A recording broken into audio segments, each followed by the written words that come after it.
Dans les années 90, Fun Radio lance l'émission Love in Fun.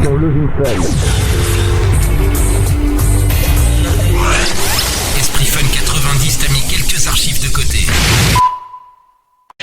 Noria, Paris, 16 ans. Salut Noria. Salut. Bonsoir. Salut. Bonsoir. Ça va? Oui, ça va, enfin, presque. Ah, vas-y, raconte. Bon, eh bien, voilà, donc j'ai 16 ans. J'habite à Paris. Et depuis 14 ans, je ne suis plus vierge. Bravo. Depuis combien de temps? 14 ans. Depuis 14 ans, moi j'ai 16 ans. Ça fait donc 2 ans que je ne suis plus vierge.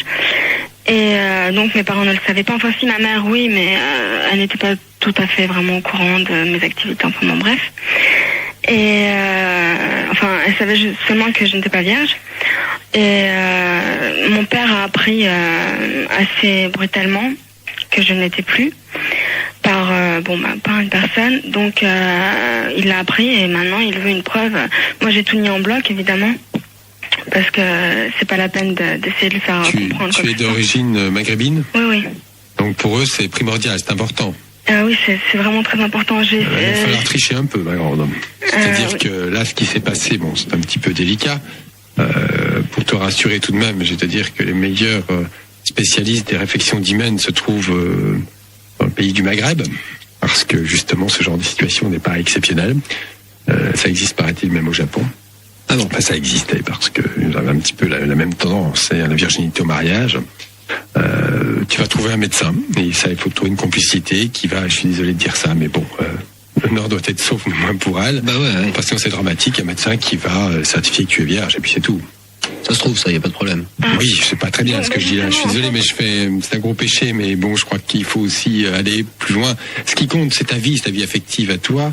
Et c'est vrai que si le fait de ne plus être vierge déclenche chez ton père une réaction violente, agressive ou autre, bon, voilà.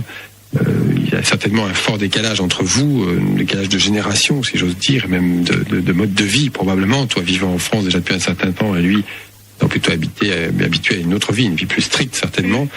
La seule solution, c'est de tricher un petit peu sur cette, tout en gardant d'ailleurs les valeurs familiales qu'il t'a inculquées. Pourquoi pas? C'est important. La virginité au mariage, je ne sais pas, mais utiliser, en tout cas, ne pas avoir de relations sexuelles avec tout le monde n'importe comment, c'est certainement aussi très important. Faut pas le nier, ça. Ouais. Ça s'est passé une fois, bon, peu importe les circonstances, mais que ça reste pour toi une expérience et que tu ne le multiplies pas obligatoirement.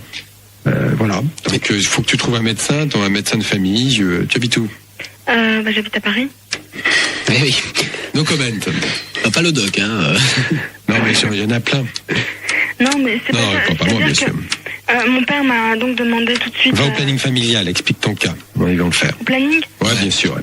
Ouais. Parce qu'il m'a demandé d'aller chez un gynécologue et de lui ramener la preuve écrite comme quoi j'étais vierge. Aucun problème, on va te trouver quelqu'un.